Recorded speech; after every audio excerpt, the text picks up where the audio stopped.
Hey everybody, an all-new edition of Craft Root Sports starting up here in just a minute. We hopefully are going to have a special guest with us tonight, so stick around for that. It's going to be really exciting. But this week, the tragic passing of Alex Schubert. So we are rating our beers this week on the Jeopardy scale, from please answer in the form of a question all the way up to let's make it a true daily double. Drew, you are up first tonight, man. What are you drinking? I am drinking Ever Clever double dry hopped IPA. This one is from that company's thing I looked up and now I was blanking on, but thankfully it's in our show notes. So if I keep talking long enough, I'll find it. Bearded Iris Brewing, Nashville, Tennessee. Thank you. I was about to read off double IPA again. I was like, well, that's not right. Either way, I'm super excited about this beer because in its description on the can, it says bursting, foxy, and intricate. So on the Jeopardy scale, I'm going to rate it Penis Mightier because I'm very intrigued to see where this goes from here. And I have nothing but good expectations. Well done, Drew. Well done. And that laugh you heard, besides mine, is our guest co-host for the evening, Scott Out. Happy anniversary, Scott and Cheryl. Guest co-host for the evening, Alex Schubert. Alex, host of FU We Like the Bengals. What's in your cup tonight, man? In my can, I have a Record Hop IPA from Sonder Brewing. It is out of Mason, Ohio. A lot of good people up there. It's what was it? 6.8% ABV. The description says hand-selected hop blend brings out waves of dank orange with grapefruit and tropical fruit aromas. That sounds fancy. On the Jeopardy scale, how do you rate that one? I will also go the Connery route and say I have a hard-on. You know what, though? This is great because we're honoring two in one fell swoop. Which well played, I fellas. just not remembered. Well played. This week I am drinking, and I just realized I didn't even switch the graphics because I'm too busy sharing beers. Hurry. This week I am drinking Bruz Beer, Outside the Scope IPA from Bruz Beer out of Denver, Colorado. It is a 6.9% ABV beer, 3.61 caps on Untapped. On the Jeopardy rating scale, I would probably give this one to start with as a regular daily double, not the like the second daily double that you get, but like the first one in the first round that like you only have like $400 and it really doesn't matter a whole lot. We'll see if this one holds up as we get into it. Awesome show coming up for you guys tonight. Hit share, help us out. All new edition of Craft Root Sports starting up right now.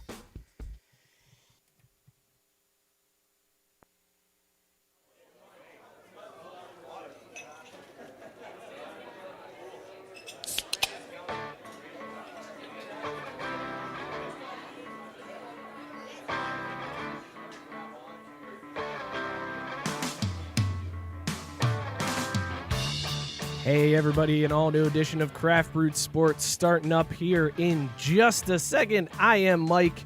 Hanging out with me tonight, as always, is Mookie. Drew, how you feeling tonight, man? I am so excited. Hey, all right, what's up, man? I'm so excited for tonight. I think we've got a great show, and most importantly, somehow Scott has managed to stay married to his beautiful wife for yet another year. Congratulations, then. Thank you, Cheryl, for keeping him off the streets. We all appreciate it. Doing great. So excited. Filling in for Scott tonight is a host of FU We Like the Bengals, Alex Schubert. Alex, how you feeling, bud? I'm feeling excellent, man. I'm excited to be here. I've been a part of the Facebook group for a while, and I've listened to a couple episodes. You guys are awesome, and I'm psyched to be actually on the podcast. We appreciate you filling in for us, man. And we've got a special guest hanging out tonight. I'm blown away that this guy has agreed to do our show. So excited. Super pumped about this. Everybody, welcome to Craft Root Sports, the one and only hot dog eating champion of the world, Joey Chestnut. Joey, how you feeling, man? I'm doing good. Good to be on with you guys. Thanks so much for hanging out with us, man. You have no idea. This is like a dream come true. I tried to tell my 4-year-old, I was like, do you remember when we watched all those guys eat all the hot dogs? And he was like, yeah. And I was like, I'm interviewing the guy that won tonight. And he was like, Joe Biden? And I was like, a little weird. That's not quite exactly. 4-year-olds, man. You can't get anything going. So we've got Joey for about 20 minutes here with us tonight. We'll get to the rest of the show later on. We got some on-deck stories for you. We're going to do some hot takes barbecue, and we are also going to debut a new segment, Catch These Hands. But we don't want to waste any of Joey's time. So, Joey, again, thank you so much, man, for hanging out with us. Really appreciate it. I want to start here. How high were you when you first realized you could eat this ridiculous amount of food? Oh my God. It was I was 21, and it wasn't my goal in high school. And I actually started a little bit earlier. Like, I was in college when I was like 17, and I would eat really healthy during the week. And on the weekends, I'd go to my parents' house and then eat everything. It was just like one of those things. Like, I was like, it was like my reward days. And so I knew for a long time I was a big eater, but it was like something I was kind of ashamed of. It wasn't something I showed off a lot. But then there was this local taqueria that had this this like 5-pound burrito, and the person that ate it would it's like man versus food. It was just like that, and like so they had this challenge like for a month. The person that logged the fastest time would end up winning. So I went in there and I did it in like 4 minutes. Oh my God! And nobody beat me. Oh my God! Yeah. So after that, I was like, oh my God, I really think I can do this. And then my little brother, he signed me up for my first contest after that, and it was like, oh, I really can do it. They actually paid me to eat. And I was like, holy crap. What was that first contest? What was the first one you signed up for? Oh my God. The first one was back in 2005. It was lobster. And I had never eaten lobster before. Yeah. And it was weird. I would scoop the meat right out of the tail and go right into the guts. Just make I was making a mess out of it. And I tied for third in that one. And I still won like $250. So I was like, all right. But it was the whole thing was weird because I was eating in front of people on stage, and my whole life, I'm a shy guy naturally. So it was weird for me to be eating in front of people and them yelling at you to keep eating. It's a weird. It was nuts. It goes against everything we grew up doing, like eating like a madman in front of people. It was.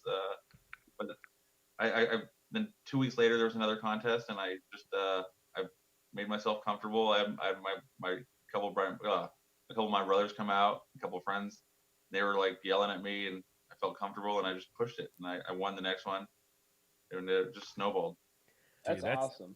That's so cool because, like, especially with it being lobster, like I'm sitting here and you're like, it goes against everything like you grew up doing. I'm like, yeah, because like I like as you started telling your story, I'm like, this is a man after my own heart because I love to eat, but like I wasn't smart enough to make a living out of it, and being able to travel the world, like you took advantage of your skills, and you talk about eating lobster, and I'm like, normally it's like, man, every lobster tail, that's like $8, $10, $12, and you're being told to just put those down. And I'm usually sitting like, I feel like I could eat a lot of lobster, but that it's not free.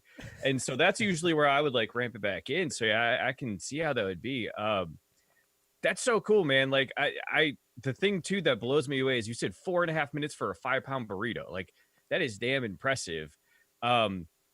When you go into these like competitions and stuff, do you try to eat the foods ahead of time to get used to what you're going to be doing as kind of like ramping up to it, or do you try to avoid it because you're going to have so much of that flavor, or you know what I mean, that type of food once you get to your competitions?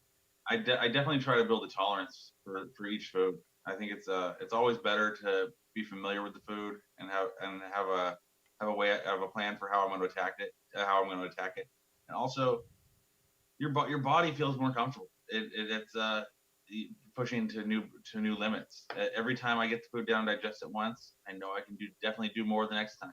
If there's a time where if I do a practice and I end up getting sick or I slow down or I'm coughing or there's something wrong, then I'm like, oh my God, it's gonna be really hard to improve the next time if I can't get the food down and digest it, because your body has this weird mechanisms of recovery and just building strength. And so a big part of it is building a tolerance. I've been really lucky that I'm an engineer by nature, so I'm really good at logging things, and I kept a journal of everything I'm doing, whether it's my diet or it's my weight, and how much I weigh before practice and how much I weigh after practice, how long it takes for me to recover and get back to a normal weight. So I'm not saying I have my body figured out, but I put a lot of work in. If it's a major contest, I'm going to put some work into it. So I was just so gonna one say, I feel like competition- this is a go man ahead. with spreadsheets right here. Like, Yes. as a fellow engineer, I'm so excited because for once on the show, us nerds were outweighing those other guys. So appreciate having you here with this. I can imagine what you're saying about, you know, the measurements, weighing yourself before and after. I totally respect that, man. Yeah. You know, that makes all the sense in the world. So yes, thanks for finally tipping the scales in my favor on that one, Joey. Go ahead, Alex. Sorry, man. Go Yeah. ahead and ask away.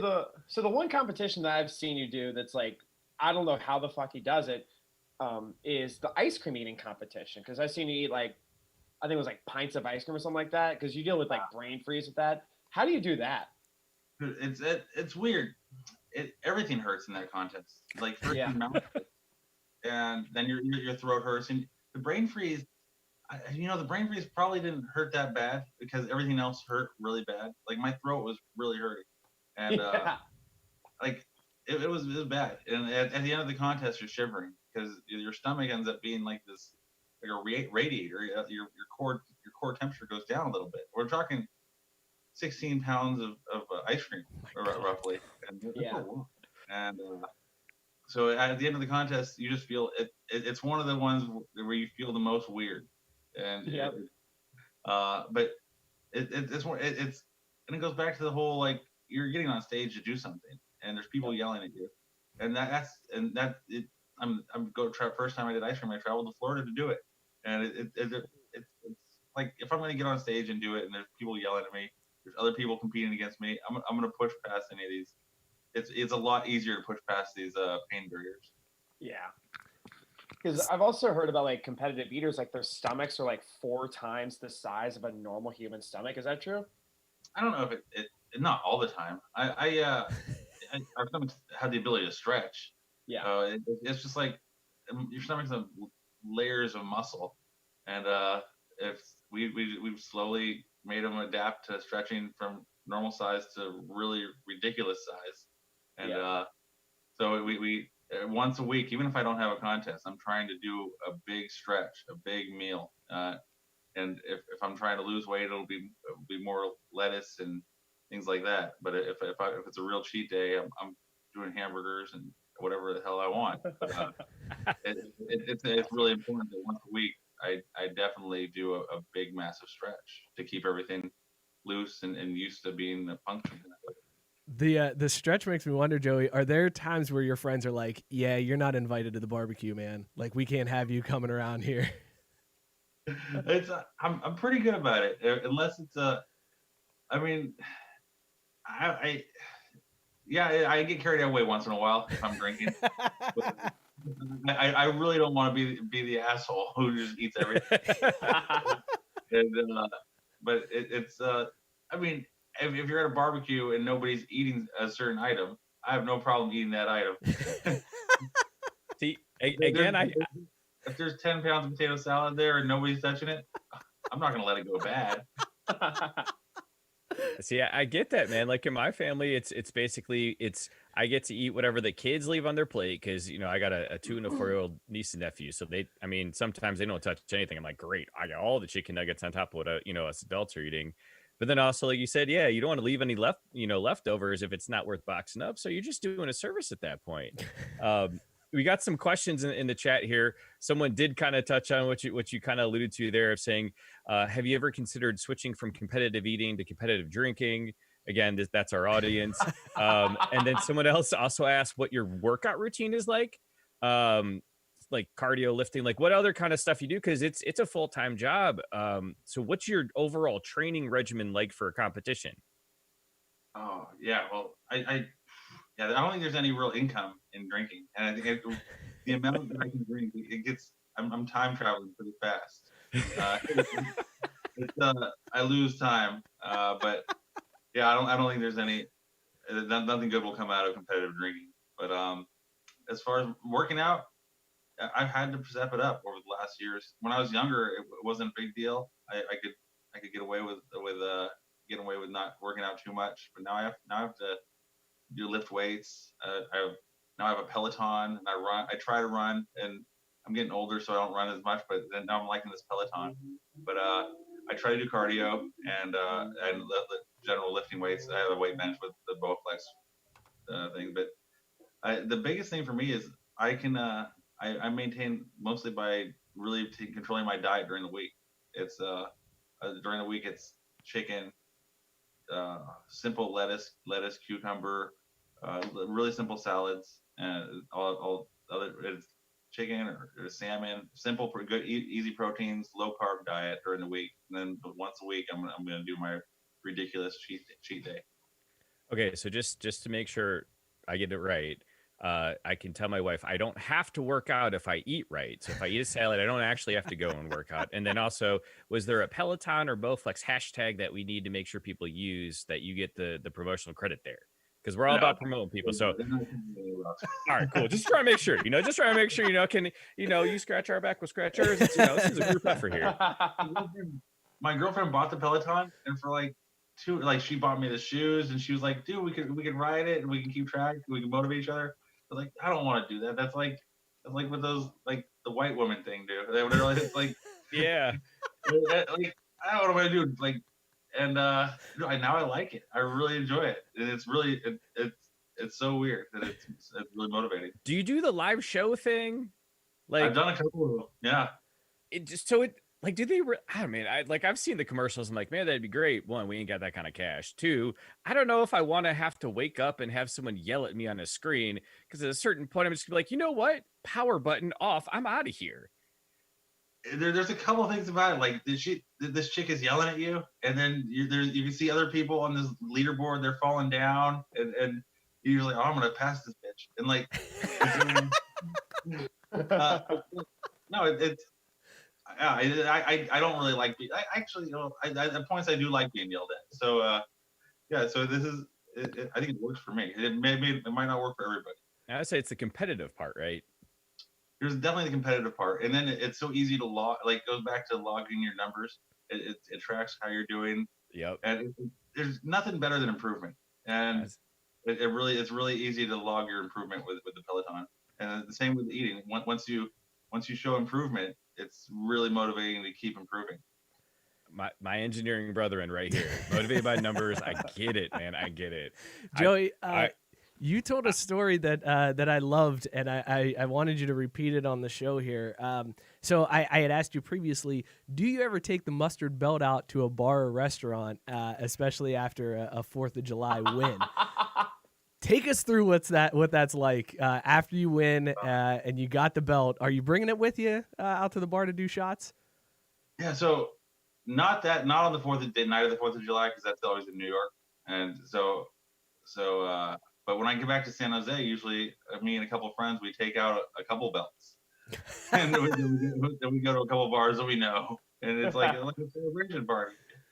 And it's not even rare. We've done it multiple times, and 2 times ago we lost a belt, and it was a real bummer. Oh, I know, it really sucked. I woke up at home, and it was the belt I had on. So it was all my fault. What do you now that somebody somewhere has my belt? I can't believe that hasn't popped up on eBay somewhere. Like for somebody to not, and somebody hasn't bragged about that on Twitter. Like somebody realizes what they've got and they are holding on to that mustard belt tightly. Ooh, all right, hold on. Go ahead. Sorry, go ahead, Joey. It's not stolen property, but I could say clearly they're not. If it ever gets on eBay, I can say, hey, clearly you're not the rightful owner. Right.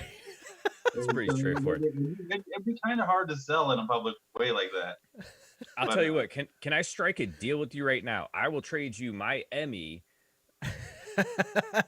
for 3 mustard belts. How do you feel about that? 1 Emmy statue for 3 belts. No. There's you know how many people get Emmys? Yeah, I do. Because look, my dumbass has one. To catch me up later, man. Joey just got the roast. We'll take that offline. We'll work it out. We'll have our people talk. We'll find some medium ground. But I just want to let's start with 3 and roast of the night right there. That was. I felt like a degenerate. I was like, damn it, I had no idea where I left it.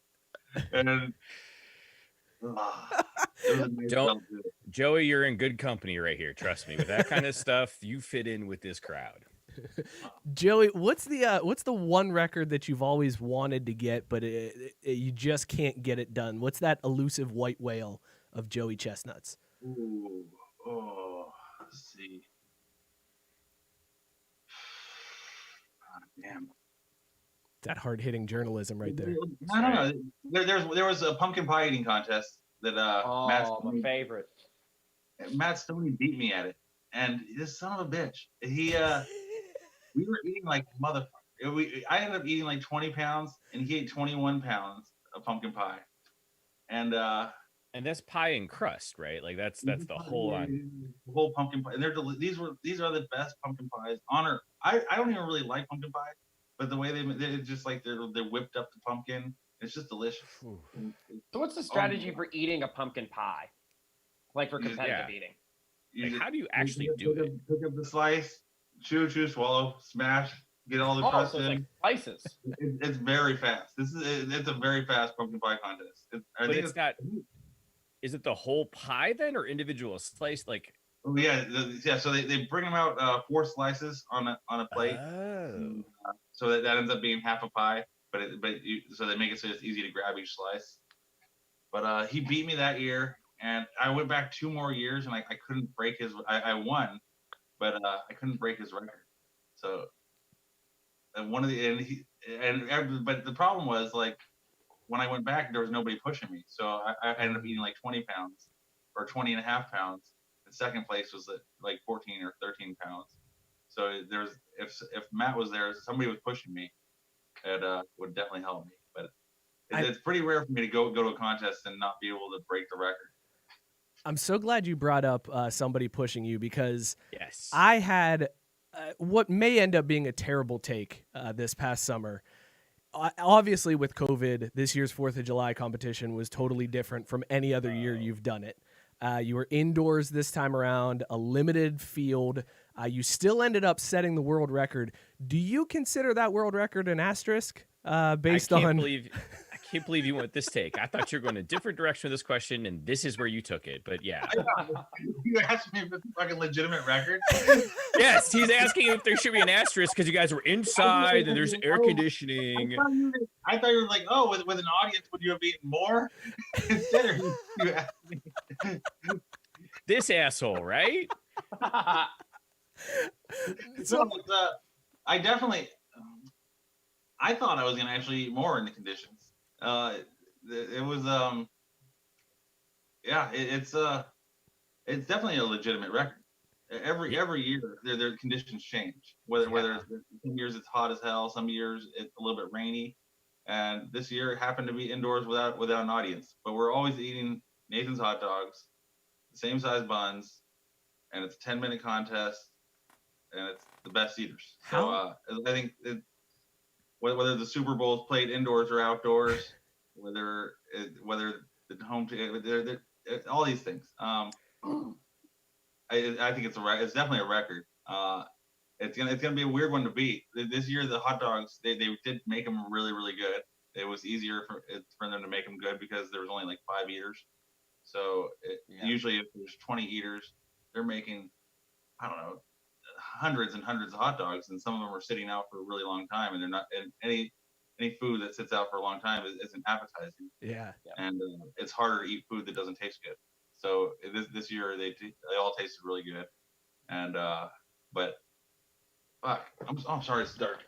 Oh, you're good, man. No, that's all good. So Was basically, to sum up and translate, fuck you, Mike. That's a bullshit question.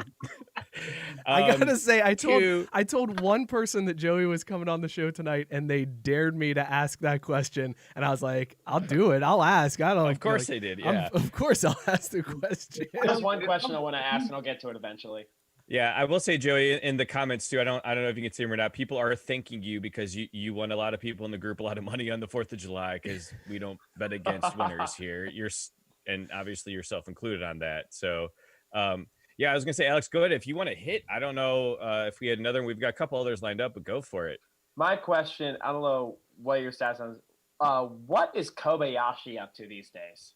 That's my question. I I don't even know because he blocked me on Instagram and Twitter. Are you serious? I love that so much. I'm sorry. What? And I miss him. There's nobody I love beating people who hate to lose, and there's no better feeling. Like when you beat somebody and they're all right with it, it's like, oh fuck, it wasn't that big of a deal. But when you beat somebody and they like, you can see them just being angry and fuming. That's the best feeling. That's the best person to beat. And he was angry, and I shouldn't have enjoyed it too much because he didn't want to come back. But yeah, he's Really glad I asked this. he went back to Japan, and he doesn't talk to Major League Eating at all. And Really? I'm really hopeful that things will turn around. Maybe, I mean, there's it's a crazy world. I'm really hopeful there's gonna be a sponsor out there that wants to put together a contest, and maybe it won't be with Major League Eating, and maybe because we had that 30 for 30 documentary where he talked about his dispute with Major League Eating and their contracts, and maybe there'll be a way we can just work together on doing a contest. That would be awesome. I don't know. He's really he really does not like Major League Eating, and I'd be surprised if they were able to get him back to the 4th of July. But I wouldn't be surprised if me and him could work something out. But he hasn't shown any attempt to. He doesn't want to compete. I don't think he's even competing in Japan. I would love to see Joey versus Kobayashi, like 1 versus 1, like Tiger and Phil have done with the match, like at prime time under the lights, pay-per-view style. That would sell some tickets, man. So I was going to throw that out there, Mike. I was going to be like, so what exactly does it take for one to sponsor an eating competition? Because we don't have any money. We're mildly creative. We think we're funny. I don't know if that's checking any of the boxes of what it takes to be a sponsor, but I think we would be willing to take a run at it. We'd put our brand behind it for the 24 people, and well, it's our family members that watch. But anyways, maybe there's something there. Yeah, usually it's the money. The money is the biggest thing. The money. Okay, wow. The whole thing is the eating contest is it's kind of it's a PR thing. It's a PR event for whatever company the sponsor is. If whatever brand wants to get their name out there, a lot of every contest gets all the local news stations to cover it, and sometimes it gets national media. So it's very worthwhile for the company to bring up the money. But you know what? Actually, there may be something there because Joey, someone said earlier in the chat that you were in Cincinnati and set a record. I think it was in Bratwurst. Yeah, at Oktoberfest. So maybe we just need to pitch one of those and see if we can get something set up and running. Is that where you guys are at? Yeah. Cincinnati? Yeah, we're all in Cincinnati. Yeah, Cincinnati, Ohio. Yeah. Oh my God, you guys have the amazing Oktoberfest. Yeah. That's what it was. You said it at the Oktoberfest a while back. Yeah. It's like, and it's funny because it's like the only like festival in the country I've been to where there's like 21-year-olds absolutely hammered with 68, like 70-year-olds. They're all just hammered and just shithouse. I went on a date there to Oktoberfest last year, and it's legitimately one of the most fun dates I've ever been on. Oh yeah, there's like music, like 7 different stages, and it's pretty cool. It's incredible. Joey, I'm impressed you remember that because usually I remember. Well, no, I remember talking about going to Oktoberfest, and then it's the weekend after, and I wake up with pretzels in my bed. The man was there working, bro. He was there working. He wasn't there to party. That's true. Yeah, it was a work trip. Joey, we normally do this thing with all of our guests where we have some quick hitter questions. I know we told you maybe about 20 minutes, so I don't want to take up too much of your time. I had one more question for you before we got to those quick hitters. I got one more as well. It's a quick one. Oh my gosh, Schubert. All right. It's a quick one. This one was one I asked you previously as well. If Major League Eating was a team sport, like if they went golf style and had a Ryder Cup, who would you want on your team and why? Oh my God! Well, there's Matt Stoney. He's a really hard worker. And he's pretty smart, and he actually just beat me in a candy eating contest. He beat everybody in that contest. What kind of candy? Yeah, I was going to say the same thing. Yeah, not stupid, but I hate candy. But It was 6. We had to eat 6 different types of candy, or 6 pounds, starting with.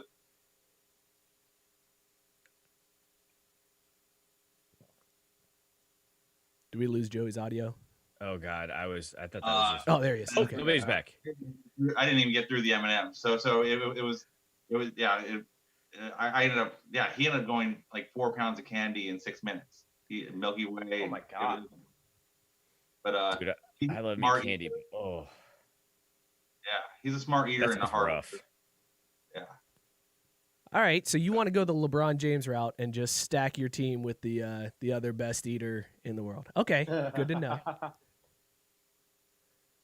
Oh, we're getting some more audio We issues lost here. his audio again.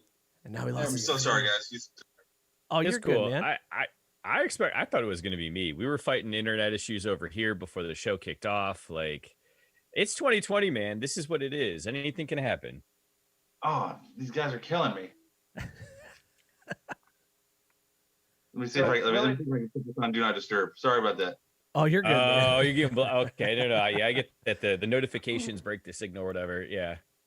All right, we're good now. Sorry, I'm really sorry, guys. No, you're fine. Oh, that's man. cool. Yeah, Here's my I really good question. love the Go ahead. eaters. But naturally, we're not teammates. A lot of us we're frenemies. We get along, but like we're very like we don't tell everybody all of our secrets, how we're training, and so I mean we're not used to working as a team together. That's fair. All right, Schubert, you said you had one more, and then we'll do our quick hitters with Joey. Have you ever had Skyline chili? I know it's a Cincinnati Oh. thing. Have you ever ate Skyline chili? Yeah, I've had it. It's so weird. I love he cracks up. Is like, oh, I know I'm gonna try this one. No, beyond just Skyline chili being weird and there's like chocolate in there, you guys put it on top of spaghetti. Yeah. With a shit that's like a mound of cheese on top. It's just weird. Who the hell does this? We do it. It was like the culinary chef of Skyline is like a 4-year-old. Chocolate in the chili. And I don't like Parmesan cheese. I want cheddar cheese. Yeah, whoever what is wrong with it? Oh, that's fantastic. Oh, that's amazing, man. Wait, I do want to clarify, by the way, though, Jory, I am a Michigander. I'm not from Cincinnati. I just want to make that clear. That's amazing. Furlon and I are from Cincinnati. Oh, good Lord, Joey, that was fantastic. All right, let's Distance. let's do these quick hitters, That's right. and then we'll let People you want go, 'em man. bad. We really appreciate. Yeah, you're gonna settle a lot of debates in our Facebook group. These are all debates that have popped up throughout the show, and it causes a lot of drama in the comment sections. So we always like to ask our Friendships guests. have been ended. Yeah, it's been honestly. ugly. All right, so first thing that comes to your head, quick answers. Don't think about it too much. Plain cake donuts, yay or nay? No, nay. Good choice. I think I know how this one's going to go because we're about the same age. I think this is a generational thing. Jordan or LeBron?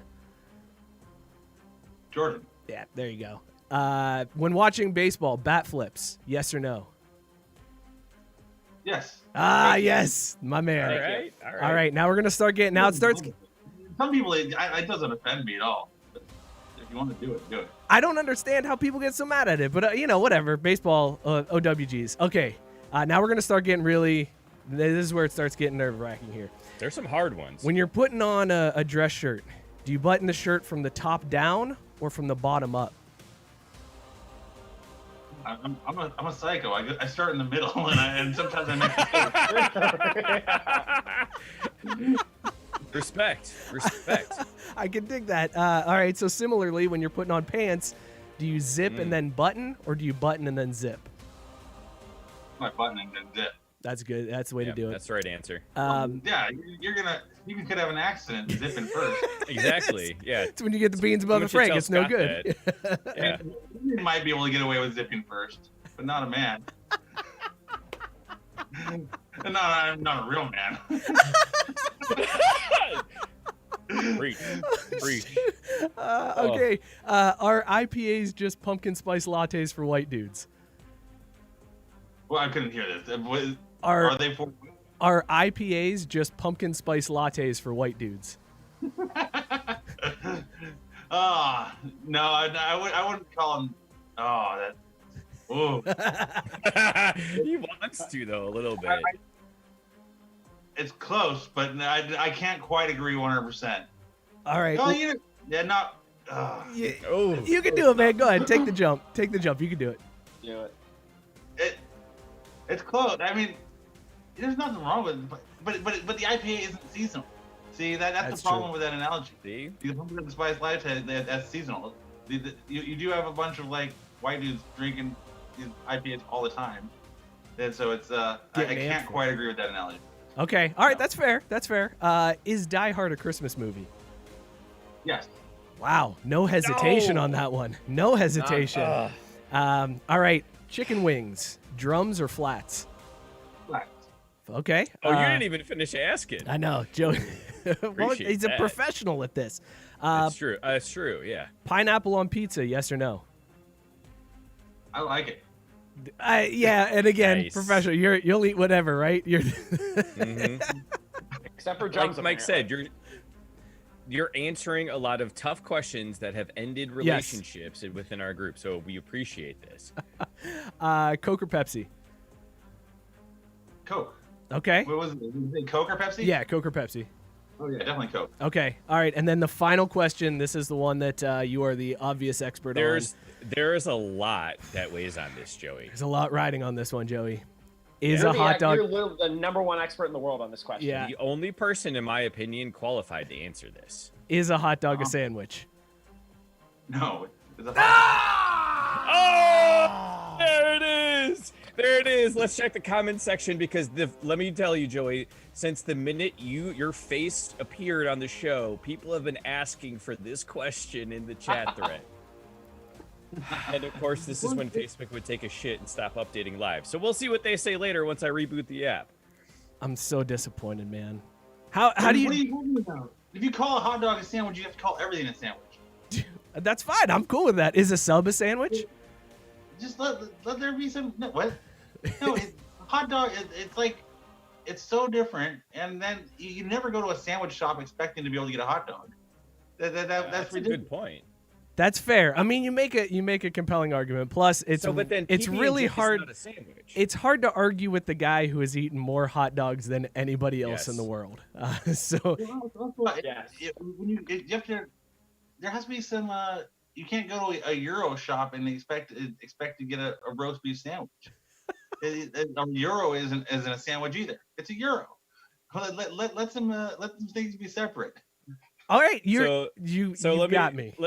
Let me update. Let me update some comments from the thread. Matt Barr, thank you for your service. Goes, yes, Joey, all caps. Robert Taylor goes, well, he's categorically wrong, but I respect his opinion. Shitty just says, ha ha ha ha ha ha ha ha. Bill said, told you it's a taco. So I don't know where that comes in or why that's a. I whatever. agree. Tyson says it's fucking official. Russ says a sandwich has to have 2 pieces of bread. Biscuit just says, wow, there it is. And then, yeah, we're all caught up because we're Man. not talking about number 2s on this show. Yeah, people want to. They've got a weird fascination. I'm not going to ask you about them specifically, but how many people ask you about deuces after competitions? Like, I feel like that's a question everybody goes to, and I was like, I'm staying away from this question. And we're a high quality journalistic show. But I just want to know how many people ask you. The best is like where when I'm doing like an interview with like a really pretty reporter, and she's like, "So what happens after the contest?" Oh boy. Kind of leaning towards it. They're like, "Dude, you wouldn't believe it, but I got pictures if you want to see." No, thank you. Hey, that's probably important data. Again, I get it. Spreadsheets, engineering, that's the way to solve life. Joey, yeah, they're worthy.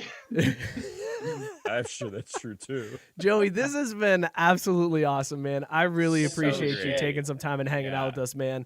Do you have any? I know it's tough with like COVID, but do you have any contests coming up, or you just ate the 12-pound walking taco on YouTube? Do you have anything else crazy like that planned coming up? Nothing really coming up. Might do something for Thanksgiving. I might do a Thanksgiving feast. a social distance, eat just a big meal by myself. But we'll see how that goes if I can get that filmed. But what's the best Thanksgiving? What's the best food of Thanksgiving to you? oh my god, I love dark meat on the turkey. Okay. And I love my mom's what the fuck is it, gravy with the yeah, the stuffing she cooks in the bird. Oh yeah, so I love stuffing and gravy. Yeah, man. Well, fantastic. I'm a fat boy. hey, no worries, bro. Respect. Joey, I again really appreciate you hanging out with us, man. This was You are literally the absolutely best in the world at This what is you do. awesome. Yeah, this was amazing to be able to talk with you, man. So best of luck to you, dude. I hope the contest pick back up. You're able to get back out there and stuff your face with hot dogs. I'll definitely be watching in July again and cheering you on. How much longer you got in the tank? How many more you got? I don't know. I'm turning 37 this month, and I can still eat just as well as I used to. It takes a little bit longer to recover from contests, but the biggest thing is like I have to really stay on top of my diet during the week. Otherwise I start gaining weight, and it's really hard to lose it. And I don't know.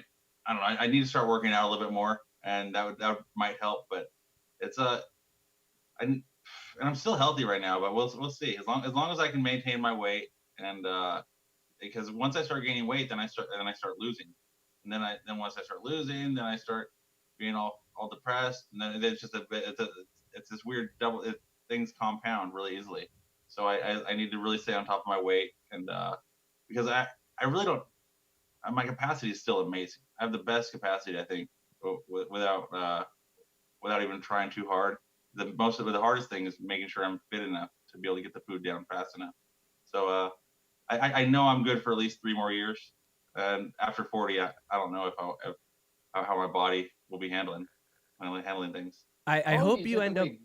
I hope you end up being the Tom Brady of competitive eating, where you're like 45, still crushing it, and people are just pissed at how great you are at it at 45 years old.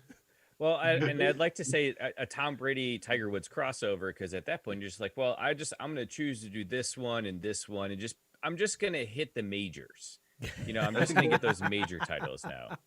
That's what I like. Yeah, I'm really lucky that even right now, the sponsors they'll reach out to me and say, "Hey, are you going to come to our contest?" It's like, well, yeah, now I am. I get to choose it really well.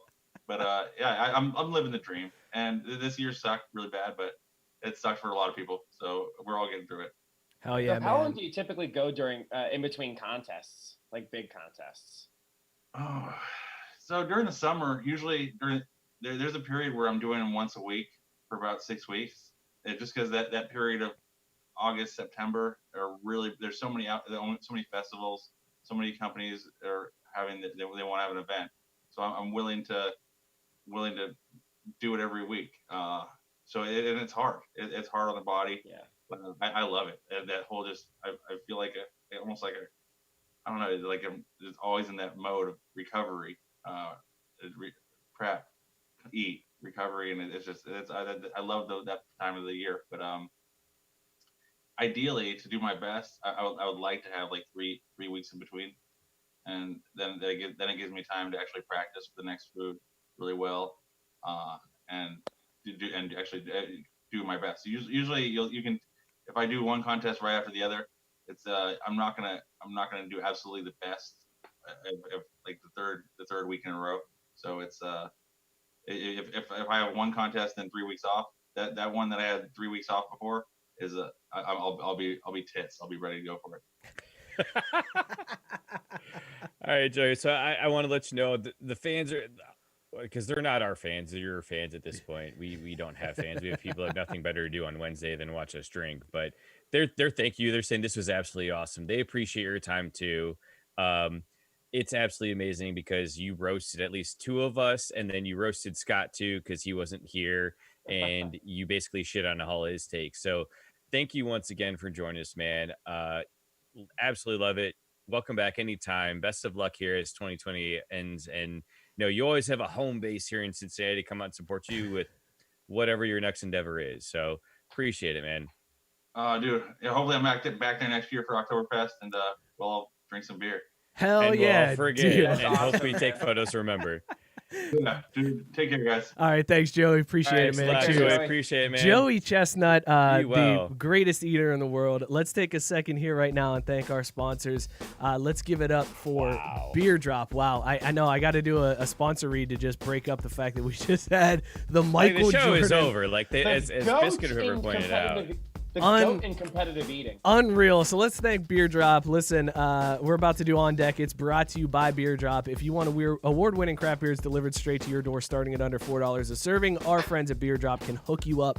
Fill out your profile, flavor profile, sign up for one of their monthly plans, and they will curate a box of fresh, award-winning craft beer that will be sent right to your door. You can swap out beers, add more, and even skip a month. And if you don't like commitment, you can still go and order delicious beers to be delivered right to you. Just go to craftbrewsports.com/beerdrop for $5 flat shipping. That's craftbrewsports.com/beerdrop. All right, Drew has left the chat. Drew is gone. He really didn't want to lead off On Deck. I feel like that's where Drew's at with this one. So Shubs, I'm actually gonna have you do your story first, man. So let's go over to Schubert. Alex Schubert, host of FU We Like the Bengals. You, sir, are on deck. All right, so my story is actually from a few years ago, and Berlon said that I could be colorful with the language that I use because the story does involve a lot of colorful language. We've So- already been fairly colorful. No Yes. problems there. So are you familiar with Panthers wide receiver Robbie Anderson? Yes. Vaguely. Robbie or Then- Roby? Robbie. The name is fairly familiar. Okay. So back when he played with the Jets, this was like 3 years ago, he got arrested, I want to say, for going like 60 miles an hour over the speed limit.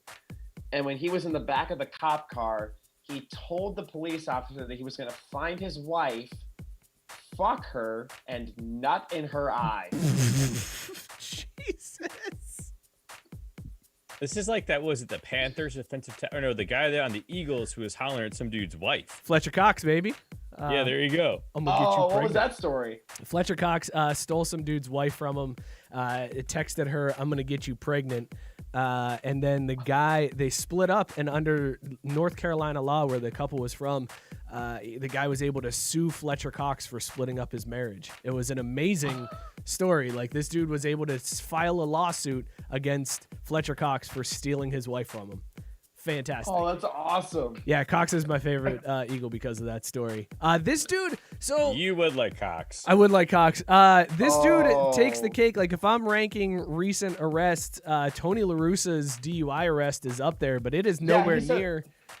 It's nowhere Did near you say what like this I'm guy a Hall said. of Fame baseball man or something? Yes, a Hall of Famer baseball guy is what Tony La Russa said. Oh my So god. And he was drunk. he was smashed. Like that's what that is right there. Maybe drunk with a little touch of dementia, maybe? Oh yeah, he's like 77. Yeah. Might as well be 94. But you got to be out of your mind to tell a cop that you're going to find his wife and nut in her eye. That's a hell of a thing to tell a cop right there. That's amazing. Whew, good story, Shubes. Way to bring that one out. Drew, Colorful language indeed. that is colorful language is the understatement of the year. Drew, you're on deck. So remember when I tried to trade my Emmy for Joey Chestnut's mustard belt, and he's like, they hand that shit out to anyone. Sure do. Right? That was the greatest. Yeah. Highlight of my life. Hi, Jenna. On that topic of hardware, I've got a story coming to you from the MLS. And yes, I know we're about to see our live viewers plummet, although actually everyone's already gone. Yeah, they Joey bailed. signed off. But this soccer story is actually worth sticking around for, because you know what it is? It is the story of American heroism. So the Philadelphia Union won the trophy for the best team in Major League Soccer this year, the Supporters Shield. And yeah, it's a silver plate looking thing, because we try to pretend like we're England and shit over here to legitimize our soccer teams. And they basically, the way it works is it's kind of like the Stanley Cup, where that Supporter Shield is held at the club that won the league that year. And at the end of the season, normally there's a ceremonial handoff on the field to the next team that won it from them. But, hashtag COVID, hashtag 2020, that kind of shit ain't happening for obvious reasons. So LAFC, that won the Supporter Shield last year, mailed it to the Philadelphia Union, because if they won this past Sunday, they would clinch the best team in the league point-wise. Well, problem was, when you mail something, sometimes shit gets lost and it doesn't get there on time. And so basically the thing was sent like certified mail or whatever. It's supposed to be there Friday by close of business, with the game on Sunday midday, because again, in soccer, the final day of the season, everyone kicks off at exactly the same time. So you can't throw a match or anything to change the outcome. So Friday close of business, this shield, this trophy isn't there in Philly. And their front office staff is panicking, going, what do? We have this celebration planned. We want to be able to, have an uplifting moment for our fans and our team after a hard season with all the different kind of challenges you could ever imagine. And it's not there. So they go out, they post something on Twitter, apparently, that was like, yo, just trying to figure out how to make a replica supporter shield, for our trophy case, whatever, throwing it out there, haha, whatever. Well, they're literally in stores shopping to trying to find a solid replacement for this thing. So they looked for all kinds of different shit. They looked at, what is it? They looked at a baking tray that was silver. They looked at a pizza stone they could paint. They looked at an old school sled that maybe they could use and manufacture. They spent all kinds of time online trying to see if there was anything they could get delivered in Philly by 8 a.m. on Saturday, so they could have their vinyl promotional marketing people put shit on it, and came up with nothing. Well, in true I know a guy who knows a guy who knows a guy fashion, they found someone who had a replica they could use. And the thing that to me about it that's funny is the guy who stepped up here, he was the boyfriend of the sister of the fiance of a guy named Tom, who happened to be the Philadelphia Union's web manager. So 4, steps of removal there. And he contacted them saying, I have a replica life-size 150-pound Captain America shield you guys can use. And so they say, yes, we're fucking in. We'll take it. So dude shoots over pictures, measurements, and details Saturday morning so that the union can send it to their printers at the vinyl shop to make something to wrap the thing to look like the trophy, the supporter shield, while interns are driving to New Jersey to pick this shit up. What? You saved it, Drew, because I was like, where is this going? This is a very long story, and I hope there's a payoff. And yes, there was. Captain America's shield is now the supporter shield. Is now Dude, the supporter 100%. Shield that was used in the on-field celebration at the conclusion of the MLS season. And unbeknownst to anybody on live TV broadcast, they talked about it like it was the real fucking trophy. But it was a replica superhero piece of memorabilia painted and stripped over with vinyl. It was a kid's Halloween costume from this past year that they were like, we got it, we can handle this. Wow. All right. Well, kind of, but it was worse because it was an old grown nerd that paid hundreds of dollars for it instead of spending $15 at Kroger. So moral of the story here is that the MLS is still ridiculously second tier, that they can't even get real trophies. They have to use somebody's movie props. The trophy eventually showed up. Eventually, but, right. You think that happens in the Premier League? I don't think so, Drew. They couldn't even pay for Prime shipping? Apparently not. I mean, all right, let me round out on deck here. So this story fits in well with talking to Joey Chestnut earlier. Falcons fullback Keith Smith, he revealed on a podcast last week that he consumes Chipotle 4 to 5 times a day. This dude eats Chipotle 4 to 5 times a day. He said that he gets the same thing every single time. It's the same order every time. He gets a bowl with chicken, a side of rice, and a side of beans. So the guy is crushing it. He said that this diet that he went on, the all Chipotle diet, actually helped him lose weight. He said he cut down to 10% body fat from 15%.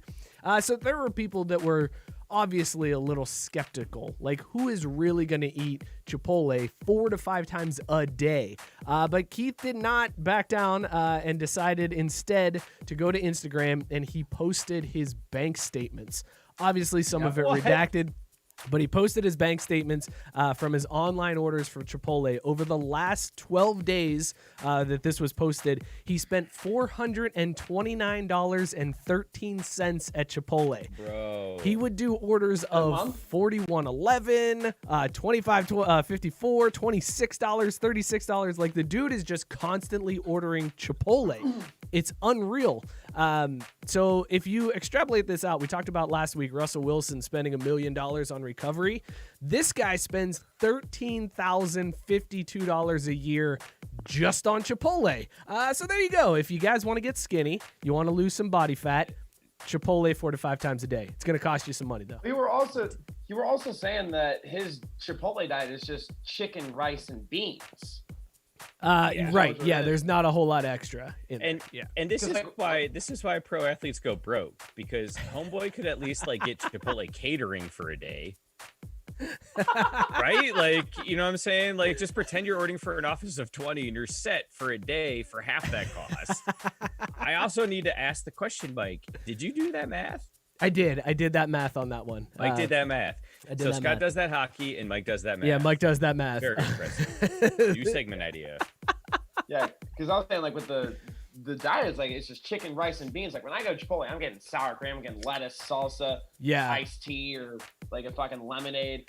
I'm decking out. It's like a special trip. He's just doing this for nutrition. It's straight protein. The dude just eats straight protein 4 to 5 times a day. I feel like if you're going to spend $13,000 a year, you could probably get like chicken breasts and beans for less than that and just make it yourself. But he may want the Chipotle flavorings. I respect that. Now, but what I really need to know, Alex, do you pay for that guac? Oh, that's you fuck with that guac. Oh. Like, when I go to Chipotle, I do not get guac personally when I go to Chipotle. But him, I wouldn't be surprised if he treats himself once a week. Yeah. That's healthy fats, right? And guac or something. That's what the hipsters say, at least. All the kids these days. Treat yourself. It's the avocado toast. This has been On Deck, brought to you by Beer Drop. Again, $5 flat shipping, craftbrewsports.com/beer drop. Sell out. All right, fellas, we got a lot to get to, and I can't believe Joey spent 45 minutes with us. So, like, we're gonna have to cut stuff rules, here. Man. That was amazing. Let's do. He's just a normal highlight dude. of my life. Yeah. Oh God, him roasting Drew. A normal dude who perfects his craft. And he's the best in the world at what he does. Best in the world. That's pretty wild. Let's do picks real quick because I think we could get through that pretty quickly, and then we'll get into our remaining segments for the night. So just to recap last week's picks, let me get some fancy music here for the picks. I had a W thanks to Drew. Drew actually talked me into taking Arizona State plus 10.5 against USC. I got that win on the weird 9 a.m. kickoff. So, Drew, tip of the cap to you for talking me into that one. Herm Edwards, even though Arizona State lost, USC came back crazy in that game. 2 touchdowns within the last 2 minutes to win. They got an onside kick. Oh, shit. Yeah, it was a wild finish in that one to get the W for USC, but they did not cover, and that's all that matters when we're talking picks. Drew also got his win. We have a ton of money in our gambling account somehow. Oh, nice. Good. Now, by a ton of money, I mean we're still down 30% from where we started. Sure, but you and I we went 2-0. We didn't have Scott dragging us down this week because Scott's game got taken off the board thanks to COVID. Piece of shit. Cal in Washington had the COVID outbreak. The game was pulled, canceled. We won't see that one ever again. But Drew got the win in the Oregon-Stanford game. Oregon covered the 10.5-point spread. I didn't see a single play of that game because I was too busy watching Notre Dame whoop that ass, baby. Upset City. I don't know about you, Mike. I was still just a teddy bit hungover today. Oh, I was feeling it. Yeah, I was feeling it for a while. Worth it though. So and I'm up to honest, 6-3 I popped some and 1 recovery and hydration. I definitely had a morning recovery Saturday night. The problem was the celebration bourbon that I had afterwards. Yeah. but anyways, that takes me to 6-3 and 1. While I was in the toilet. Sorry, I do. Yeah, you couldn't go. You're trying to get through your segment. I get it. I'm sorry. You're good. We haven't talked about Notre Dame beating Clemson at all in this show. And we're supposed to stick to sports, Mike. Stick to sports. Stick to sports. Ed, Ed hit me with the "What's up, Shermanator?" What's up, Ed? Appreciate that, man. So let's get into this week's games.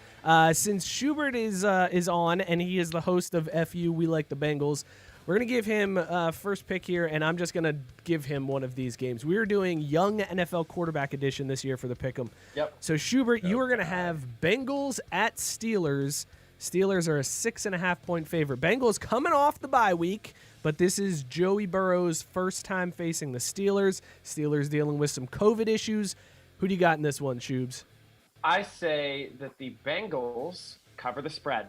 That's my hot take. The Bengals cover the spread. You got the Bengals covering the 6.5 point. Well, they're getting 6.5. So okay, fair enough. Yeah. Do you think they pull it they're a out? 6.5 point underdog. The Steelers are undefeated. My honest to God take is the Steelers are they're a very boring football team. Like they barely beat the Cowboys last week. That's true. And the Cowboys had like me playing quarterback. They had Garrett Gilbert, him and his double chin. Hey, are we sure the Bengals and Steelers are still happening? Because I don't have it on the board here. If Bovada, did it get postponed? I think it might have been taken off of Vegas. Yeah, they took it off the board because of Roethlisberger being on the COVID list along with 3 other guys. So they originally the line was 8.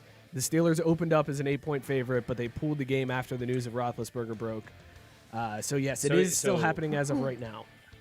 So here's the question, just because I want to make sure Alex gets a chance to make a pick here. Do we go ahead and let him put money down on the Bengals versus Washington football team in a week?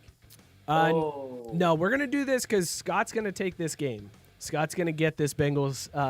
No. He can pick them both. Just he'll only pick the Steelers game for Scott's record, and then we'll put money on him picking the Washington game just for funsies because we hit the teaser this week, so we got a bunch of cash to spend, man. Yes. So my take is like I mean, yes, the Steelers are undefeated, but also they've had a pretty easy schedule. And the Bengals, not only they're coming off a win against the Titans, they're a very legitimately good football team, but they're also coming off a win and a bye. So they're rested and they're healthy, and Burrow has been heating up. Yeah, he is. All right. So I like it, I hear Shubes taking the Bengals getting a point against the Washington football team on the 22nd. What is, you know what the spread is yet, or are we not there? Just one. Bengals get one. The Bengals +1. Oh. At Washington football team. I wouldn't be surprised if they pull that one off. There you go. You heard it here first. Schubert's taking the Bengals. We'll just take it 2 weeks in a row. Also, Joey Burrow just does nothing but cover the spread. Like Joey Burrow against the spread is ridiculous this year. So if you're betting Bengals, it's a good bet to bet them to cover the spread. Like you in the Facebook group, you're a big Joey Burrow fan. Like you're saying you jokingly say Joey Burrow's like unbelievable. But jokingly? I honestly think that. No, he absolutely believes it though. Yeah, he does. Fix yourself, Schubert. He is the best quarterback in the world. Yeah, Patrick Mahomes can get in that, here? hop in that back seat, Patty Mahomes, because the NFL has a new face, and his name is Joseph Burrow. Joseph Lee Burrow. His middle name is Lee. Is it really? I believe so. Oh, that's disappointing. God, I can't get behind that. Like Joseph Daniel Votto, I'm on board with. Joseph Lee Burrow. Wait, what? Joseph Lee Burrow. Sorry, that takes him down a notch. Takes him down a notch in my book. Ooh, but wait a minute though. Does that not bump up his whiskey just a little bit? Little bit. I would drink some Joseph Lee. I'd drink some Joseph Lee Burrow whiskey. Ooh. All right, Drew. Joey Burrow, if you're out there, get at us. Drew, pick a number, 1 or 2. You know what? We talked a lot about, number 2s today, so I'll take where the Notre Dame Fighting Irish should be this week, number 1. Well, I said number 2 or 3, so okay, I got you. Did I say 1 or 2? My bad. 1 or 2. My bad. That's my bad. Okay, I got you. Also, Matt Barr saying his wife's middle name is Lee. That's what threw me off. A female Lee is fine. That is no problem. A male with the middle name Lee just reminds me of a Civil War general. That's why I can't get behind it. I was going to say, yeah. By the way, L-E-I-G-H. Matt Barr, in all honesty, it is Veterans Day. Thank you for your service, and thank all our other veterans and active service members out there. We really appreciate what you do for this country, respect it, and couldn't be more in support of it. So Tiffy's, Matt, like always. I've been a little bummed out when you haven't been on the show the last couple of weeks because I know you've been a little busy doing your own podcast stuff. I miss saying Tiffy's to you because that's our thing, bro. But I'm not saying you let me down. I'm just saying I was just disappointed. I'm just disappointed. All right. Here you go, Drew. Disappointed, Matt Barr. Here you go, Drew. You've got Buffalo at Arizona. Arizona is a 2-point favorite in this one. Oh, damn it. really? Yeah. See, Arizona's tough given for 2. me. And okay, so we got Kyler, who has been killing it lately. Kyler Dude, Murray I've has been riding Kyler. He's the only reason I still have a shot in one of my 3 fantasy football leagues. But Josh Allen, people think he's the truth up there in Buffalo, so it's going to be a fun one to watch. So this is 2 quarterbacks that have been having great years that have really reinvigorated their fan bases. Kyler Murray is making Cliff Kingsbury look like a goddamn genius right now. Yep. So who you got in this one, Drew? Well, this one's tough for me because again, Kyler Murray, he is my quarterback, man. But also at the same time, I'm feeling Josh Allen right now. I don't know if you guys heard this, but his grandma passed last week before the game. And I think we need to have a real conversation about this because Buffalo Bills fans, they donated over $200,000 to either a hospital or a children's hospital that was like Josh Allen's like charity work. Like he always goes to this hospital. So they donated that much money in $17 increments for his number. Yeah. Such a good fan base, man. That's what they did with Andy Dalton, too. That's the same number they donated to Andy Dalton's foundation because they went 17 years without going to the playoffs. Yeah. Oh, was it? Oh, I didn't know that part. I remember when they did that because they mentioned that in the story. They didn't say it was the same increments. That makes all the sense in the world. It was $17 because they went. What I really want to know is, are Buffalo fans that charitable or are they just that drunk?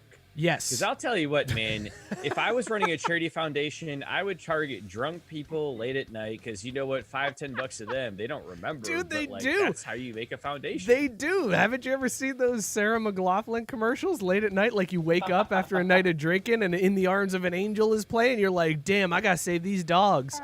I was going to say, that's why every fucking week I get stamps from a different pet shelter, you know? And I love the animals. I love the puppies and the kitties, but like, damn it. I don't need your fucking stamps. Keep them. So does that mean you're taking Buffalo? Are you taking Buffalo for their stamps? Nah. No, you're taking Arizona as the 2-point favorite. Arizona? Okay. What I'm gonna do here though is I'm gonna do a Mookie teaser. I'm gonna run a special parlay deal on this one. Oh God. Because we're gonna take Zona straight up.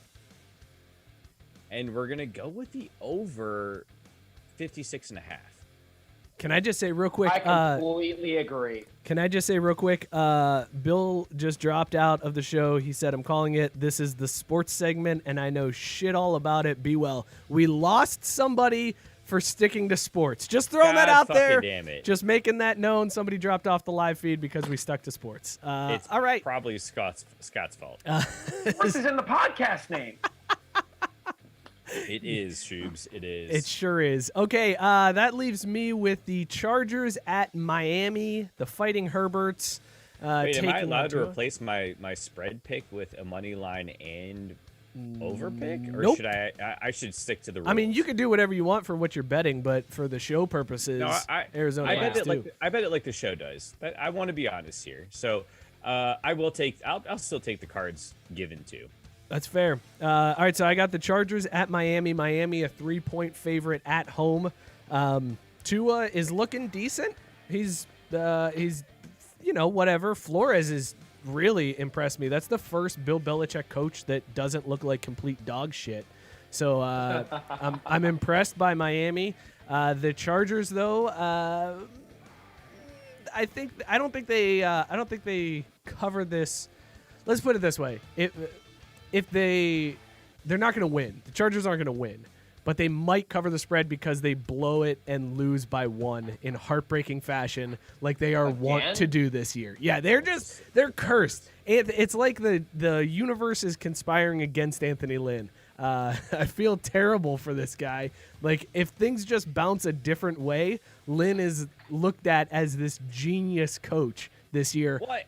I think he's a good coach too. Honestly, I think so too. But he's gonna get run. He's gonna get run out of town. He's gonna get run out of town if they keep losing. He gets a lot out of shit talent. Let's be honest here, dude. Let's really think about this.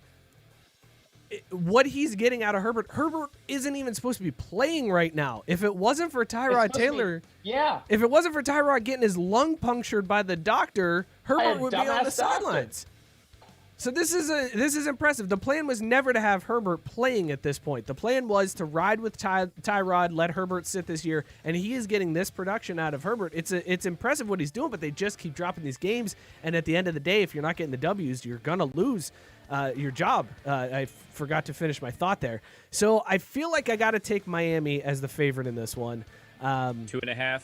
I've got him at 3. I got him at 3. You got him at 3? All right, I'll buy that up. Yeah. I will say this. How much you want to bet that doctor actually had faded the Chargers to win games over the future of the season? And he's like, I'll just shank Tyrod a little, and now retirement is covered. And then he's like this fucking Justin kid. Every time the guy throws a touchdown, he's on the sideline, like sharpening his scalpel, like flip, and there we go. You know, I just feel like that's what it is, because you're right. The Chargers look solid. I'll tell you what. So Mike, you're picking the Dolphins, giving 3. Yeah, right? let me recap our picks here. So Schubert Schubert is taking the Bengals plus 6.5 against the Steelers. Drew has Arizona -2 against Buffalo, and I've got Miami -3 against the Chargers. So those are our picks this week. We will see how it all holds up for us this weekend. This is our first all NFL week too. It's been a while since we've had an all NFL week. Because I was going to say, with Tua and Herbert, their two quarterbacks are going to be linked for their entire careers. Yeah, those exactly. I will say this though. So quick teaser on this, not teaser, but this is a freebie. The show, we're going to go ahead and take the over of 48.5 on that Chargers Dolphins game. Because I'm going to tell you right now. I take the over. They're going to put up some fucking points in that one. So I agree. I also think that the Bills and Cardinals are going to be over too. Because it's absolutely. Josh Allen, Kyler Murray, 2 gunslingers who can also run. And because Kyler Murray has DeAndre Hopkins, he can throw it to a ton. He kind of sucked last week. DeAndre did. But Josh Allen also has Stephon Diggs. He's got... Stephon Diggs actually looks like a legit threat this year. It's crazy. He's good. He's been good. Also, I have to clarify, Tabari is questioning Schubert taking the Bengals over the Steelers on the road. That's not what he took. He just took the Bengals plus 6.5. So the Bengals can lose, and Schubert still wins. Hashtag betting 101. There are our picks for this week. We've got... so you guys... Schubs, look for my blackout drunk parlay Saturday night. It will include the over in the Cardinals-Bills game with another fan favorite pick. I've typed these out the last 2 weekends in a row and then questioned my spelling and forgot my phone in another room, and time passed. And like Joey Chestnut said, I time traveled. So that's why you guys don't get the benefit, but my Eurobet account is looking spot on, y'all. So you do Eurobet? Is that the website you use? I've got several options. Drew's got a lot of offshore accounts. I use Bovada for the show account. I use topbet.eu for my, I'm hammered, let's bet on sports. And it's turning into a better retirement strategy than my 401k. So. All right, guys. I'm a substitute teacher, so I have no 401k right now. You're lucky if you would have a K. Point. All right, let's do this next segment. This is a new one that we're calling Catch These Hands. So this was inspired by Chris Carson from the Seattle Seahawks. Carson is injured, and as Schubert and Drew know all too well, when your fantasy team is hobbled by injuries, you don't like it very much. You get very upset by that. So Carson was sitting out this week. He was staying at home. He didn't travel with the team, and he started getting DMs from fantasy football owners who were very upset that he was not playing, that he was hurting their team. So Carson did what any level-headed dude would do and responded to some of the DMs, which I don't know if I would do that if I was a professional athlete, but here we are. So also, Chris Carson took it to a completely different level, which you'll get to. Yes. So let's read some of these. So here's a couple of the DMs. One dude messaged him and said, "Yo, pussy, tape your foot up and go the fuck in. You're selling my fantasy team right now. Fuck you." Carson responded, "Fuck your fantasy team. Come make me play." And the guy said, "What's the addy? And Carson responded with his address. Send him back the address and then said, "Your ass better pull up too." So, Which, first of all, first, a couple things. I saw that story like yesterday morning. Chris Carson is right. He doesn't have to give a shit about your fantasy team. His exactly. long-term health is more important than you beating Gronk if you're horny in week 10. Which, by the way, I'm Gronk if you're horny. That's my fantasy team name. Well done, Shoot. I don't know why, but man, they got me. That's well done. All right, so this sparked an idea for me. We're gonna do catch these hands. So we're gonna go around the table here, and we're gonna talk about athletes that we think we could beat up. And realistically, there aren't many of that. So we're gonna do this in 3 rounds. We're gonna do an athlete that you wish you could fight, an athlete you don't want any part of, and then an athlete that you can actually take. So Schubert, I'll go to you first. Who is an athlete you wish you could fight? Or somebody from the sports world you wish you could fight. Okay, so wish I could fight first? Yeah, wish you could fight first. All right, so I actually kind of went with talked to my brother about this one. He actually came with an answer. I came with an answer. I said the athlete I wish I could fight is Baker Mayfield. You want to fight Baker, the touchdown maker? Baker, the touchdown maker. Is it just because he seems like a shithead? Is that what it is? It's a little bit of that. Like he's on a rival team. He beat the shit out of us twice this year. But yeah, and he's been doing all those commercials. Do I like the commercials? I think they're funny commercials, but I think Baker. I love the commercials. I'm sorry. They are fun. Commercials. Yeah. When Because I mean, like, how often? But yeah, they're fantastic commercials. The grocery bag one. Yeah, that's the one that gets me. That is a my fun fingers. That I'm gets just me. like, oh, can you be less relatable, please? That's a good He's one. so good playing a normal guy. I know, right? Like, Yeah. it's almost like he could be one. I kind of hate him for that. So yeah, I'm on board with that. I wish I could fight Baker. That's a good choice. Did your brother have one? Did he differ? He said Lance Armstrong because he's a dope. Lance Armstrong. All right, I don't know. I mean, I understand he's a cheater, but that's a weird one to really want to Mike, fight. he's a dope. Don't you get it? I get it. Drew, who's the athlete you wish you could fight? Matt Leinart. Yeah. Oh, I like it. I like it Yeah. so much. I decided not to go Leinart because I was thinking, all right, Drew's gonna say Leinart or Bush, so I can't go with either one of those two. I would fight Leinart over Bush right now. Well, no. So here's the thing, and this is the athlete you want to fight. Like, Yes, I'm not you wish. saying you're saying I'm going to beat him. You're not gonna beat him. No, this is just the the guy you want to fight. You might get a couple swings in. Just where. No, I would cut that bitch. So that's what I was getting to. So like, I wouldn't be able to ever fight Reggie Bush because I would hope, and I could also see why you guys would let me do it so he whoops my ass. But like, I would hope my friends would be like, "Yo, dude, you're gonna get your shit pushed in by this guy." But anyone who looks at Matt Leinart's bitch ass California soft motherfucker USC Trojan self, they would be like, you know what? Let him have it. He'll probably get one swing in. It'll be worth it. Because I'll tell you what, every once in a while I get lucky and I'll knock a fool out. But at the end of the day, all I know is if Matt Leinart and I got in a fight, he would have a fucking broken Bud Light bottle hitting him somewhere. And at the end of the day, that's all that matters because that motherfucker would be scarred for life on his skin where everyone can see it. That would resemble the scar I bear every fucking day of my life from his cheating bitch ass Bush push motherfucker self. I'm gonna go the same. I hope your ass got fired from Fox College football and they didn't just pull you off the air because someone came in close contact with COVID. I don't want y'all to get COVID. That's not nice to put anyone in their family. But I hope instead, in a cost-cutting measure, they fired you. You piece of shit analyst, bitch-ass quarterback. I hope you don't get COVID, but I wish I could hit you over the face with a bottle. Like that. That's totally different. I didn't know. I didn't say hit over the face. It could be like his ankle or something. I just want to leave a scar on him like he left a scar on me. and I didn't even ask for it. That Similar vein for me. I wish I could fight Pete Carroll, just for the same reasons. Just because. Oh yeah, I would hold his arms behind him for you, Mike. I'd let you punch Pete, that old man in the face. Pete Carroll, he needs an ass whooping, and I would hope that I'd knocked his gum out of his mouth at some point during the fight. That's all I'd be looking for.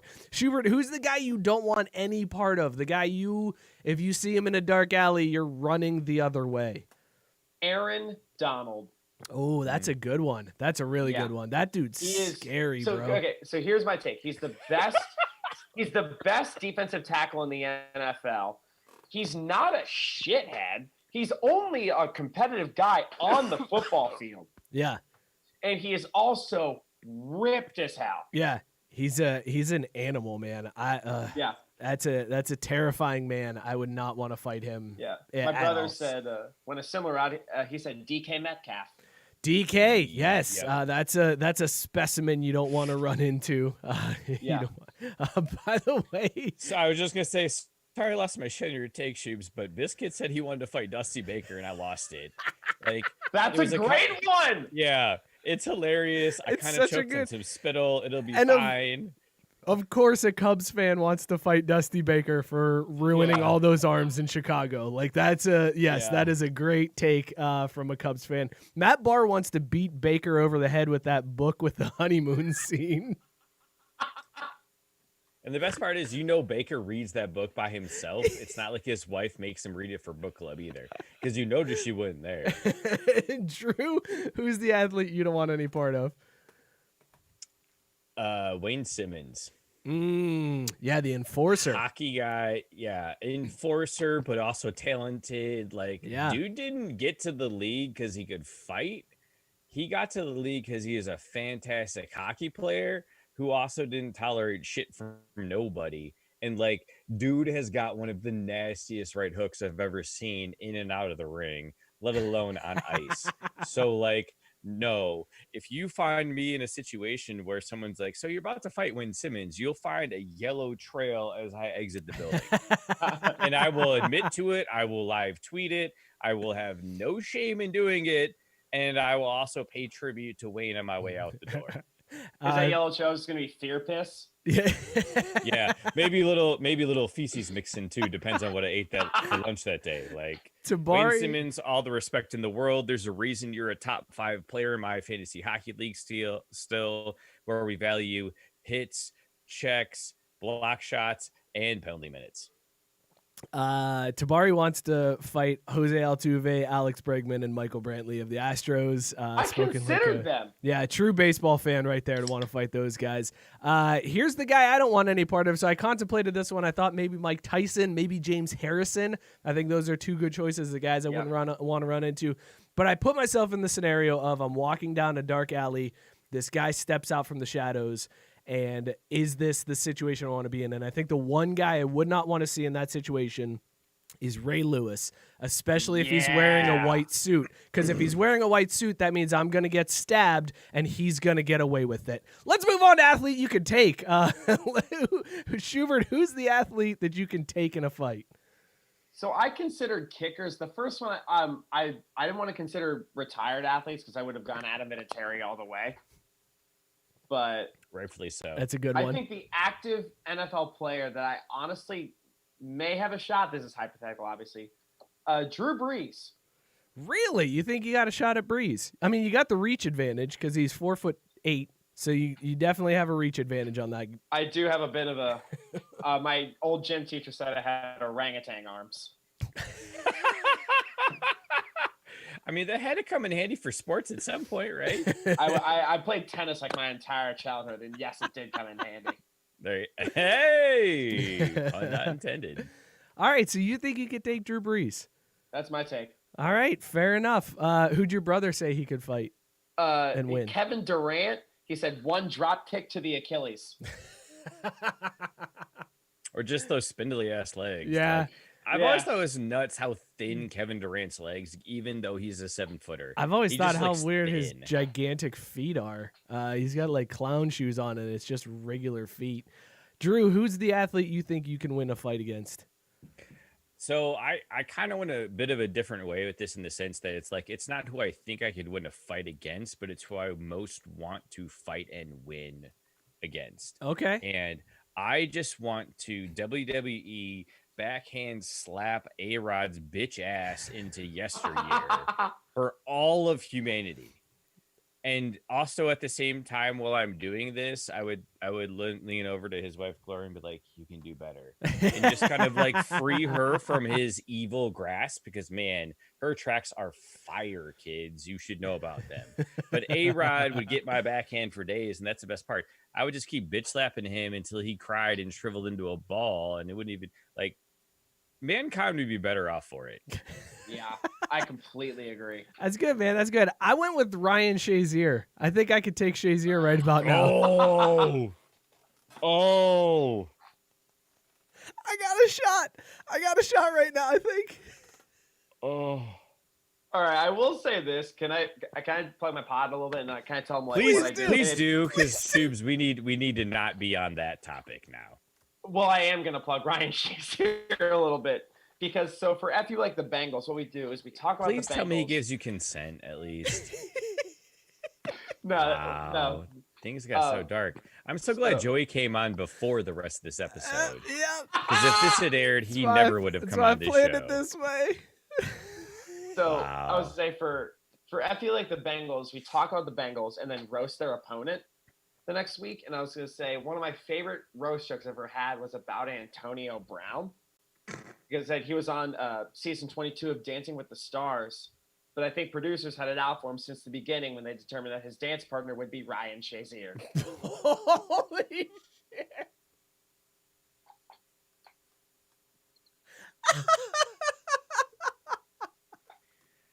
That's Joe, fantastic, we need you. Schubert. We need you moving That on is because fantastic, there's this Schubert. over here. And in the comments, we got Tabari saying athlete I could take right now, Jack Nicholas. Oh, it's easy to take a guy who's 80 plus and a Trump voter. Yeah, which means he probably's got the vid. Oh, my Lord. Oh, I told you, Drew. I texted you earlier this week. I said I got one, but it's gonna go dark. You said I like dark jokes. I love this dark. is your fault. And I thought you were gonna tell me then, but now it hits, and I gotta tell you, biscuit you changing. Biscuits. You done good, kid. And then on top of that, Alex to just layer on. Fantastic, Schubs. We don't have you get time. This show. We don't have time for hot takes barbecue, unfortunately. But there was one hot take that I think we should get to. This one, we'll do a very quick hot takes barbecue because we're running out of time tonight. So let me vamp real quick. Beer, so. Oh, this conversation was awesome. Definitely not good. Yeah, this was a good one. I like this. We will definitely bring back Catch These Hands. This was a fun one. There's the barbecue music. Okay, so real quick, let's do this. One quick hot take that we want to do. This one comes from at Maya X Maria A. She said, hot take, mashed potatoes are the worst Thanksgiving side. Disagree. That is a very spicy take. It's okay. So yeah. So Schubert, we do this. We will rate the take, how hot it is, from a scale from like freezer meat up to burnt toast, and then we can discuss whether or not we agree. So you're saying it's a spicy take. You're saying it's a spicy take. It's a very hot take. Drew, do you think this is a hot take?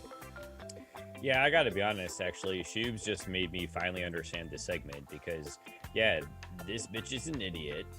But how many times have we talked about this segment?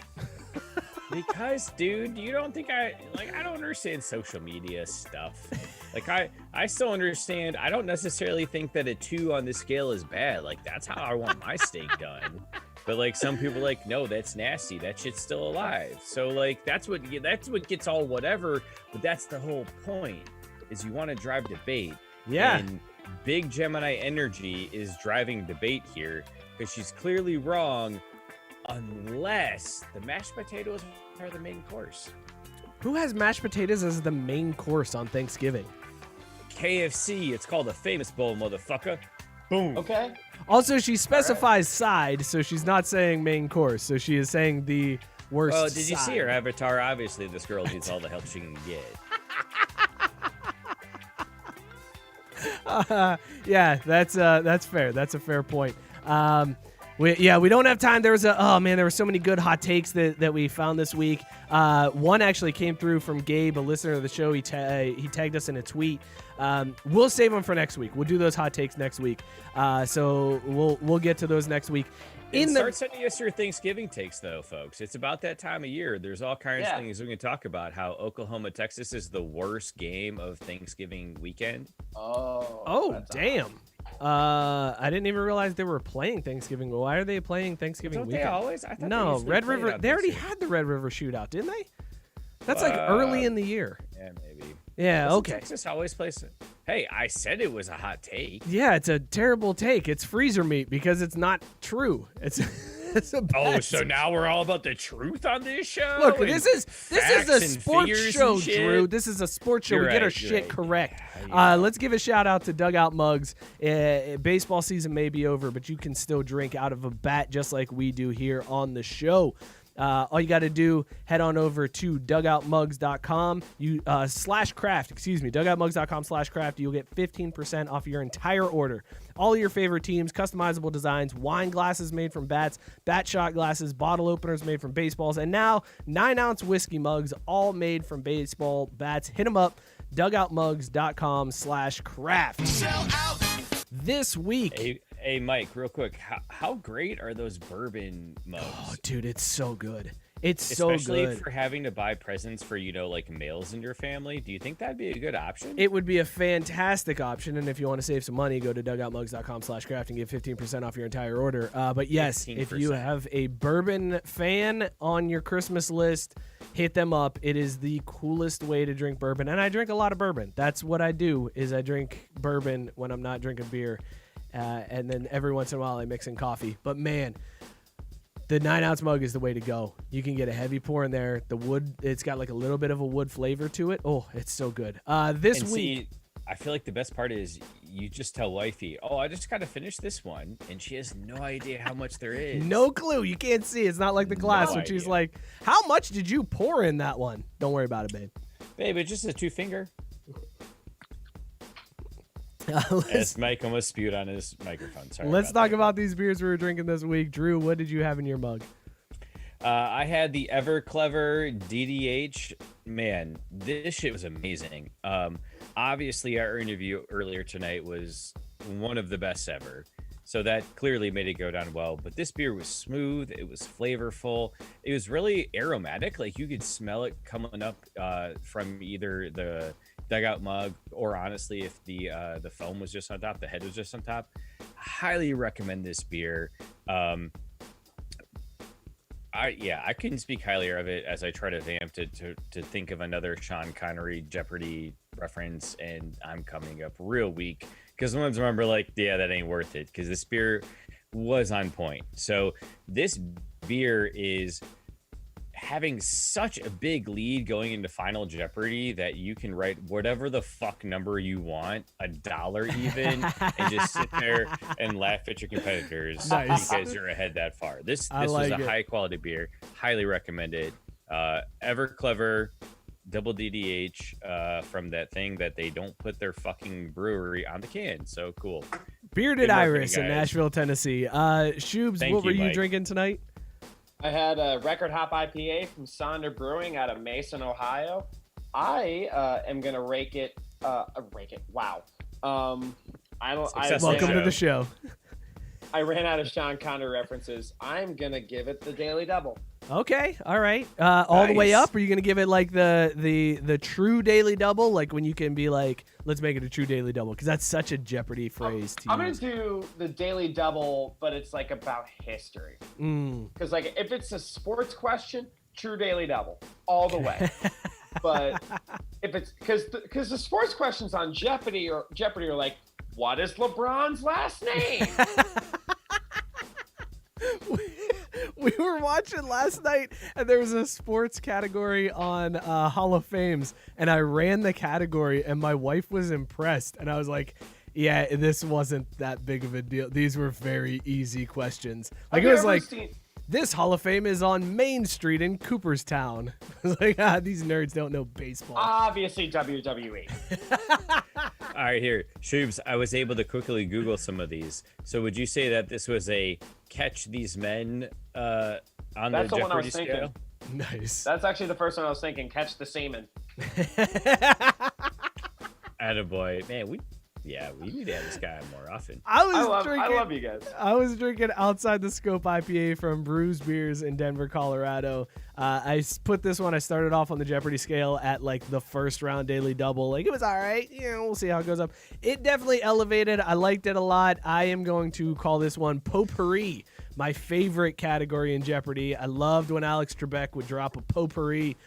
So this one is definitely up there. I would highly recommend finding this one if you can and picking this one up. This has been Last Call, brought to you again by Dugout Mugs. DugoutMugs.com/craft. Get 15% off that entire order. Sell out. Fellas, this was a damn fun show. And This also, is awesome. I don't know if you guys remember, Yeah. we just interviewed Joey Chestnut for The 45 world minutes. greatest For 45 eating minutes. champion. I was gonna say hot dog eating, but it's he No, holds dude eats everything. dozens Yeah. of records, titles, and he spent time with us. Yeah, that was amazing. He apologized to us from his notifications. It's like, bro, no, we're in your way. Right. Like, are you kidding? Because you originally said 20 minutes, and it ended up being like Yeah. 2:45 It was when he got a out of here. 45-minute interview with Joey Chestnut. That was absolutely It amazing. ruled, man. Schubert, that unfortunately Joey Chestnut like upstaged you. I want to give you a few minutes here Yeah, before we man. close out. Plug your show. Where can people find your podcast, and where can they see you perform? So I host a podcast, like I said earlier, with the Antonio Brown Ryan Shazier joke. It's called FU Like the Bengals. You can find it on Spotify, iTunes, Podomatic. You can find us on Instagram at FU We Like the Bengals or Twitter at FUWLT Bengals. Basically what we do, like I said earlier, we talk about the Bengals, me and my friend Lloyd Johnson. Have you ever met Lloyd? Yeah, I've met Lloyd. He's That's a one of my strong name. It by is a the good way. name. Lloyd Johnson. Lloyd's awesome. And Burlon, you are welcome on the pod anytime, dude. We'll have you roast. Is there a Oh my team you God. would like to roast? All he wants to do is talk about Joe Burrow. Yeah, it's going to be that's me really what talking you want about from Joe your show. Burrow That's for the fine. entire show. It's going to be me making fun of their players for not being Joe Burrow. Yes. Yeah. I hope that's okay. But I'm excited. So we talk about the Bengals and then roast our upcoming opponent. We just did the Steelers. That episode comes out tomorrow morning. Next week we're going to do the Washington football team. I'm literally going to spend an entire day on Dan Snyder. Wait, so is this a daily situation or like This a is weekly one? It's a weekly one. So we literally it's like the Thursday before an episode comes out, or we just talk about the previous game, like which we talked about the Titans for a little bit, and then we talk about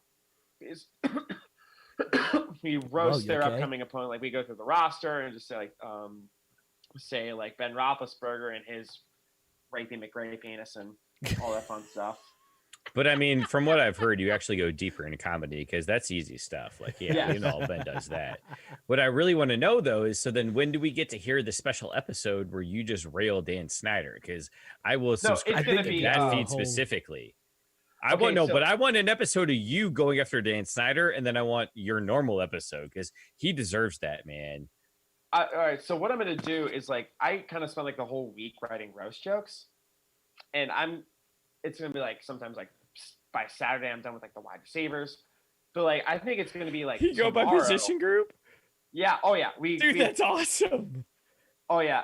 And I think my goal is to spend an entire day doing research on Dan Snyder. Okay, I get what you're saying now. All right, right on. All right, yeah, you said I'm gonna do a day on Dan Snyder. I'm like, yo, dude's gonna put out a special podcast episode on Dan Snyder alone. But what you're saying is you're gonna dedicate a 24-hour period to researching and just ripping Dan Snyder apart. So I yes, cannot wait. tune in. What? That's going to be Tune good. in Thursday morning, a week from tomorrow morning. Tune in Yep. Thursday morning and hear about that Dan Snyder roast. Yes, I cannot wait, dude. He sucks. Oh, he's So bad. And Shubes, plug your social media real quick too. Big Schubs on Instagram, Big Schubs on Twitter, Alex Schubert on Facebook. Burlon's kind of giggling at the name, but I love it. fine. I love Big Schubs. It's my favorite Twitter handle. That's When it pops solid, up on bro. the Twitter on the feed, I'm like, that's great. Schubs, thanks for filling in, man. I really appreciate it, dude. It's been a good time hanging out. Man. I'd love to come back anytime, man. Yeah, this was Tell a real Scott to good have time. Our anniversary. Yeah. I will do that. I'll let him know. Thank all of you for tuning in and for hanging out with us as we interviewed Joey Chestnut. A big shout out to Joey Chestnut for hanging Best out. ever. Thank you to Belly Up Sports, where we are a proud member of the Belly Up Sports family. Go subscribe, rate, and review to all of the podcasts on the Belly Up Sports network. You can find all kinds of amazing articles at bellyupsports.com. Tons of good content there. Go hit them up. Follow them on all of their social medias. And again, there's tons of good podcasts on this network. So subscribe, rate, and review wherever you get your podcasts to all of those shows. You have no idea how much those reviews and those ratings help. It really bumps us up and gets us in front of more people. So help us out. Share us out. Follow the show at Craft Bee Sports on Instagram and Twitter. Follow us on Facebook. Give the YouTube page a like. Shubes, thanks again, buddy. I appreciate it. Thank you to Joey Chestnut. I loved it, man. This was a great show. Thank you to all of you who listened, tuned in, shared us out. We really appreciate it. We will see you guys next week without Joey Chestnut. So please come back, I guess. Maybe. All right, whatever. I get it if you don't. Thanks, guys. We'll see you next week. Cheers, everybody. Peace out.